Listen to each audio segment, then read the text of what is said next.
When you're a single parent, all the responsibility is on you. You gotta get the cooking done. You gotta get the cleaning done. You have to make sure that your kids aren't destroying the house. You have to make sure that your kids don't kill themselves. You have to make sure that they have food to eat. You also have to make sure that there's a roof over their head and your head. And you have to take care of you.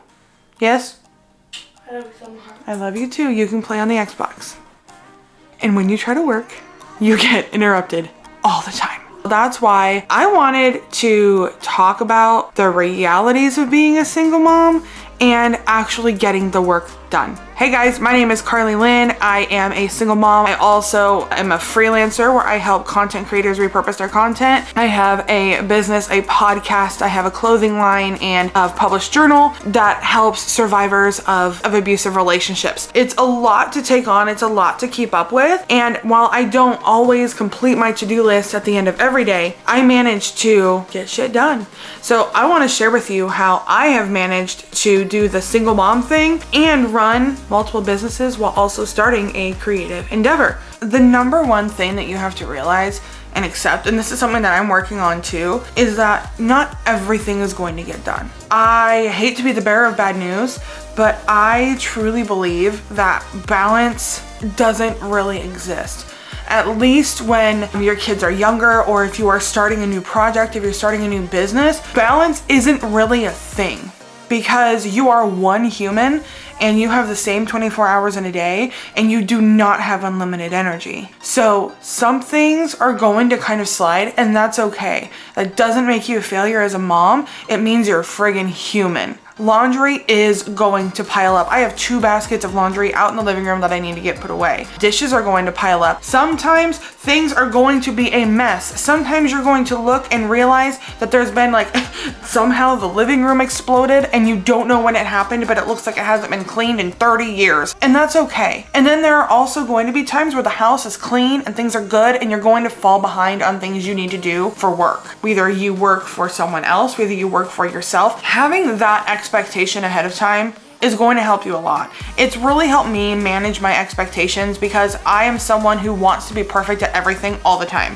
And if I can't be perfect at everything all the time, then I don't want to do it at all. And this has given me some freedom to go, okay, there's a lot. Like, it's okay for me not to be perfect. What I would really recommend is taking some time to remind yourself that your worth is not in your productivity. Your worth is not in a completed to-do list. Your worth is not in a perfectly clean house. Your worth is not in kids that get everything they want all the time. Like, your worth is inherent and you don't have to prove your worth as a single mom, even though I know there's a lot of pressure, and I totally get that. There's a lot of pressure from a lot of sides, from ourselves, from friends, from family, from society, but just because they put the pressure on us doesn't mean that we have to care about it. And I know it's easier said than done, but I think that's one of the most important things that we need to address before we can even move forward with anything else. Something also that is potentially controversial as a single mom who works from home and I homeschool, so I don't have those like chunks of time without any kiddos. I am 100% okay with screen time. It's the only time that I can really get focused work in. I try really hard to do my editing for videos and like client work before he wakes up or after he goes to bed, but there are those times where life happens and I have to get stuff done. He's not on it all the time, and the reason I am so okay with it is because I know that we have one-on-one time without the screen and we have one-on-one time with the screen too. But he's not on it all the time, but he is on it when I really need to get some focused work done. And that doesn't bother me. When you're a single mom, there's only so much you can do and you're only human. And having some extra couple hours a day of screen time isn't gonna kill him. And if it saves you some sanity and gives you a chance to get stuff done, or even gives you a chance to shower, gives you a chance to get laundry changed, like gives you a chance to maybe get the living room picked up without it being completely destroyed like 30 seconds after, I think that's okay. We don't have the other person to help. We're doing this on our own. And so we have to do what we can, and we've got to make some compromises. And frankly, I am okay with my son being on ABC Mouse or playing Lego Star Wars or building something on Minecraft. I'm okay with that. Something that has also really helped me, especially with accepting that not everything is going to be like perfect all the time, is having one day where I just put away the work and all I do is focus on the house. Now, normally it's Saturdays, and as you know, as I'm filming this, it is a Saturday. Today, I had to pack up an order, put some stuff aside, but for the rest of the day, I'm really going to focus on cleaning. Like, I've got a big old pile of dishes here. I've set aside today to put the laundry away, to kind of set the house in order. But it helps it to not pile up, because once a week, it all gets done. I do all of the dishes, I put away all of the laundry, we clean the living room, like we sweep the floors, probably gonna get the Swiffer out and scrub the floors today. It makes it easier for next week. And it also makes it easier if throughout the week we do have time to clean up. It makes life so much easier knowing that, you know what? I know things are a mess and dishes are piling up, but I don't care. I have work I need to get done, and it's going to get done on Saturday. And maybe that doesn't quite work for you. Maybe you need to do 2 days a week, or maybe instead you do 1 hour 3 days a week, where it's like, okay, this is my 1 hour to just do housework. Something that I know is a massive priority is having quick and easy things to make. Like, I love to cook and I love to spend time in the kitchen. I love to spend time with food, but I also know that there's only so much that I can do. We also have food allergies, and knowing ahead of time that we have food in the house that we can eat, that I can make meals out of, makes life a lot easier. For example, something that we absolutely love is the Annie's gluten-free vegan mac and cheese. We are gluten-free and vegan. I can't have rice, it makes me sick, but this is such a good option for Axel to have because it's quick, it's easy. I'm actually making it right now. That's boiling over a little bit. But having this on hand is just a really easy meal, because then all I have to do is cut up a carrot or some celery or make them a salad or whatever, and that's a meal. And I've got beans, so that way we can make tacos. I just have to get some guacamole at the store today. Or I've got chickpeas for chickpea salad. It doesn't always work to have completely prepped meals, but it is nice to have things on hand that I can quickly throw together. My son has special needs, and so he has like safe foods that are good for him that he can handle.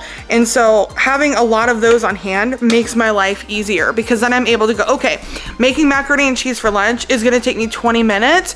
And so I can take this 20 minutes, but then I know as soon as I'm done, I can go do dishes, or we can, you know, go to the park or whatever it is that we're gonna do. It's already done and I can plan that, versus, oh my gosh, what am I gonna make for dinner? We have this, but not this. And we could go out, but I don't know if it's safe for us to eat. It's already done. What I recommend, and this is really important for everybody, but especially single moms, and especially single moms who are also like entrepreneurs or have deadlines to meet, things like that, is to know the night before what you need to get done. So what I like to do is I like to plan a rough month, a rough content calendar for the month. I spend maybe like 2 or 3 hours, a couple of days before the beginning of a new month, planning out content for the next month. The content may shift based on what my audience needs, but it's there. And then based on that, I take the first week or the next week from that month of content and I plan out, I go, okay, what needs to get done this week? And then I break it down per day. So knowing ahead of time what I need to do saves me so much time. Like this morning, I did not do that. I knew I needed to upload the vlog, and so I edited the vlog this morning and I posted it. But after that, I was kind of like a doopy-doo, like what do I need to do? And I wasted at least 2 or 3 hours just wondering what I need to do instead of just getting stuff done. There are times where planning out a week in advance is not feasible, or it may not even be something that you're comfortable with. So maybe you can only plan out a day or 2 in advance, and that's totally okay. We are all on our own journeys and our own specific families. Like something that may work for me may not work for you, but I want you to also like take inspiration from it. So I'm gonna go ahead and take some time, plan out the schedule for the next week, so that way I know what I need to do tonight and what I need to do for the next week in order to get stuff done and be on track for Q2, because I have just over a month before I have to leave for Grow With Video Live in Vegas, and I'm doing it road trip style. I'm really stoked about it. And so I've got to get stuff done and get prepared for that and make sure that I'm hustling so that way I can get there and not have to work a ton. I'm gonna be vlogging the whole trip, but I don't want to have to work the whole time. So we went to Walmart. I was going to film while in Walmart. Me and Axel in Walmart, that was an event enough. I wasn't gonna try to add a camera into the mix. I actually got everything on my list. Axel wanted cantaloupe and an avocado, so I got cantaloupe and an avocado. I got myself guacamole and tortilla chips, because I really want nachos. And we got cat food. What else did we get? Oh, bananas. I need to put the guacamole in the fridge. Oh, and I got myself coffee, because I've been out of coffee, so. Coffee. This probably should have been the first one, but this is something that is not talked about enough at all in any sector, but especially in motherhood and especially single momhood, is you need to know what success means. A lot of the times we are chasing this perfect whatever it is, this perfect unicorn, but we don't even know what the unicorn looks like. We just heard that the unicorn exists, and so we're going after it. We don't know where the unicorn lives. We don't know what the unicorn looks like. We don't know what the unicorn likes to eat. We are just running in a direction.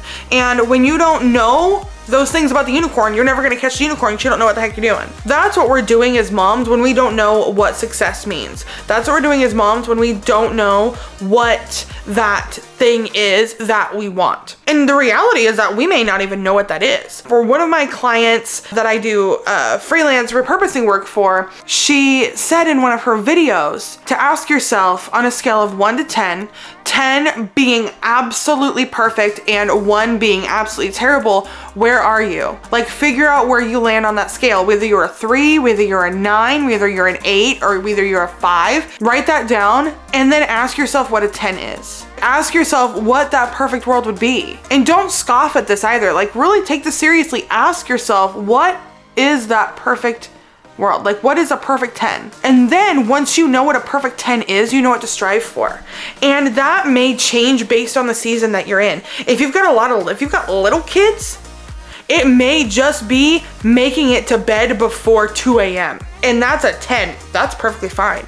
If your kids are older, it may be hitting a revenue goal for a business while you are homeschooling your older kid, you know? Whatever it is. And there's not, and this is a whole nother video, but this is not about being humble. Like, if you've got a really big goal, you're worthy of that goal. If you weren't worthy of the goal, it wouldn't have come into your mind, okay? If it is a monetary goal, if that's like your big success is making enough money so you and your family can do X, Y, and Z, and that's your perfect 10, then make that your perfect 10 and then figure out what your life looks like around that perfect 10. Do not minimize what you want because you feel shame or you feel guilt about what somebody else would think. One, that's total BS and we as women need to stop that. But 2, this isn't for anybody else. This is for you. Put it in a journal. Maybe you'll hide it under your mattress, lock it away in a safe, whatever you need to do to feel safe writing this down. But take time to write down and answer those questions. Because when you do, you're gonna blow your dang mind with how much closer you are to your goal than you realize. And that can be scary because you don't want to admit that you're farther than you want to be. But you're also almost guaranteed closer than you think you are. You're doing a really freaking good job. You're showing up, you're doing the work when society is fighting against you. You're a badass. If you want more content like this, if this stood out to you, let me know in the comments. Let me know what questions you have. Let me know if there's anything you want me to elaborate on, and I would be more than happy to. Y'all, it's time for us mamas to stick together. It's not a competition. We may do things differently. We may look different. We may act different. We may parent different. But at the end of the day, we're on the same side.